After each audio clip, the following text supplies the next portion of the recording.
Have you ever noticed something strange? The moment you stop chasing someone, stop explaining yourself, stop asking, "Why are you treating me like this?" their behavior toward you starts changing. Not always because they suddenly became a better person, but because you finally stopped giving them unlimited access to your attention.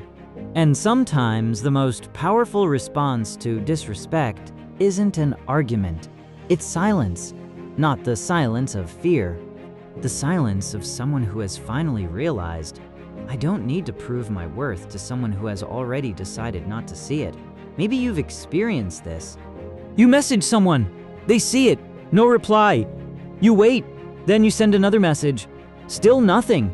And suddenly, you're questioning yourself. Did I do something wrong? Why don't they value me? Maybe I should explain myself.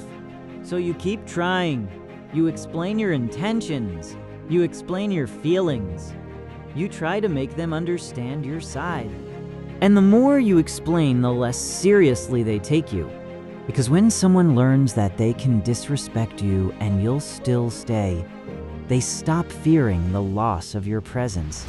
And that's where the real pain begins. You aren't just losing their respect, you're slowly losing your own. There was a guy named Arjun.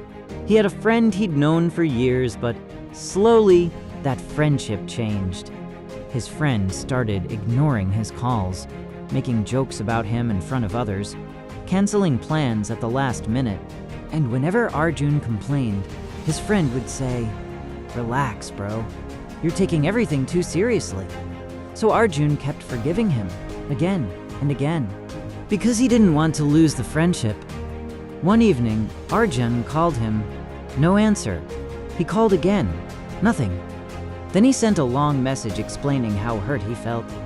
His friend saw it and didn't respond. That night, Arjun looked at his phone for hours, and then something inside him changed. He deleted the message. Not because his feelings weren't real, but because he realized something painful. He was trying to convince someone to care about a pain they were comfortable causing. The next morning, Arjun stopped calling, stopped explaining, stopped chasing. He didn't announce his departure. He didn't post anything. He didn't try to make his friend jealous. He simply became quiet. Days passed, then 1 week, and suddenly his friend called. "Bro, what happened? You disappeared." Arjun smiled and said, "Only nothing happened. I just stopped forcing something that wasn't mutual." That was the moment everything changed. Not because Arjun became more important, but because he finally started treating himself like he was important. Understand this carefully. Silence doesn't automatically create respect. Boundaries create respect. Silence is simply one way of communicating a boundary. When you constantly respond to disrespect with arguments, you give the other person your energy. When you constantly explain yourself, you show them that they can keep hurting you, and you'll keep coming back to defend your worth. But when you calmly step back, something changes. Your absence becomes noticeable, your attention becomes valuable, and your behavior communicates something words often cannot. You don't get unlimited access to me anymore. That's powerful, because people often don't understand the value of your presence until your presence is no longer guaranteed. But remember, don't use silence as a manipulation tactic. Don't ignore someone just to make them chase you. Don't disappear to make someone jealous. Don't pretend you don't care when you actually do. That's not strength. That's another form of insecurity. Real silence sounds like, I could argue with you, but I respect myself enough to walk away. And here's the part nobody talks about. Sometimes the silence isn't for them. It's for you.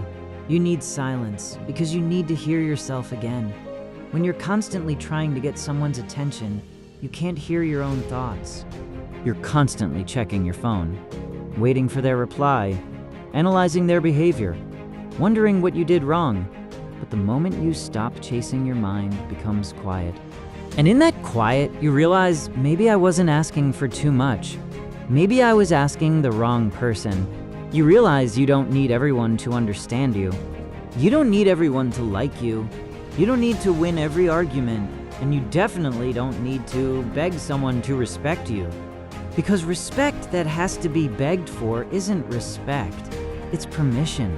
And you should never have to beg someone for permission to be valued.